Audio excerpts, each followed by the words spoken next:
ఏ జాతి అయినా ప్రపంచంలో విశ్వాన్ని అర్థం చేసుకోవాలంటే ముందు ఆత్మను అర్థం చేసుకోవాలి, లేకుండా సాధ్యంగా. అందుకే మన సంస్కృతిలో ఎంత గొప్ప విషయం అంటే, లేవగానే మీరు ఎవరి ముఖము చూడక్కల్లా ఆశ్చర్యకరమైన విషయం ఏంటో తెలుసా?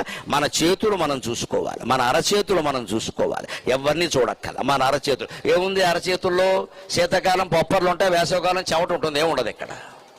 శీతాకాలం ఏమో తెల్లగా పొప్పర్లు వచ్చి ఉంటాయి, వేసవకాలం చెమట ఉంటుంది. మరి ఏమిటి అరచేతుల్లో ఉండేది? దానికి ఒక శ్లోకం చెప్పారు. కరాగ్రే వసతే లక్ష్మీ, కరమధ్యే సరస్వతి, కరమూలే స్థితా గౌరీ, ప్రభాతే కరదర్శనం.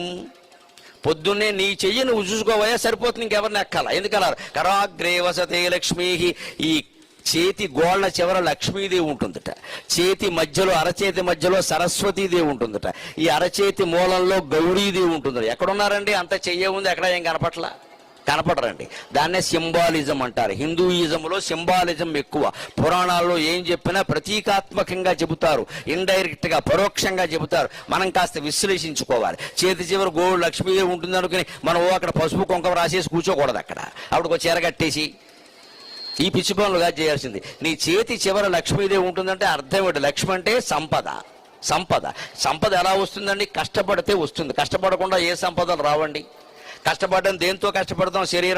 శరీరం అంతా కష్టపడుతుంది. కానీ ఏమంటున్నాం? ఎవరైనా సంపాదిస్తుంటే వాళ్ళకేంటమ్మా 2 చేతులు సంపాదిస్తున్నారు అంటారు. చేతులు వాడతారు. సంపాదన అంటే చేతులు వాడతారు. కష్టపడడం అంటే చేతులు కష్టపడి చేతులు అరిగిపోయాయి అంటారు, కాళ్ళు అరిగిపోయాయి అన్నారు. తిరిగి కాళ్ళు అరిగిపోయాయి అంటారు, వాగి నోరు అరిగిపోయింది అంటారు. కష్టపడి చేతులు అరిగిపోయాయి అంటారు. అంటే కష్టానికి ప్రత్యేకలు చేతులు.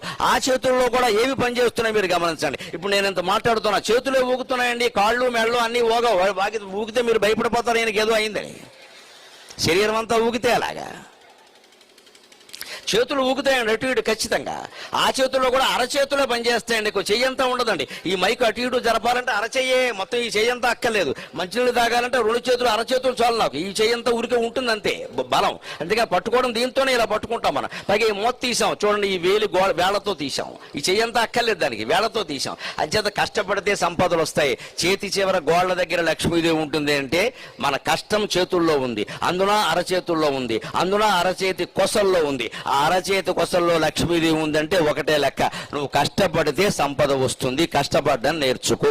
ఇది పొద్దున్నే భారతీయులకి మన సంస్కృతి నేర్పిన పాఠం. లేవగానే కష్టపడేటువంటి ఆలోచన చేయాలి. పడుకొని అక్కడికే టీ తెమ్మండం కాదు, రోగిష్టి వెళ్ళాగా.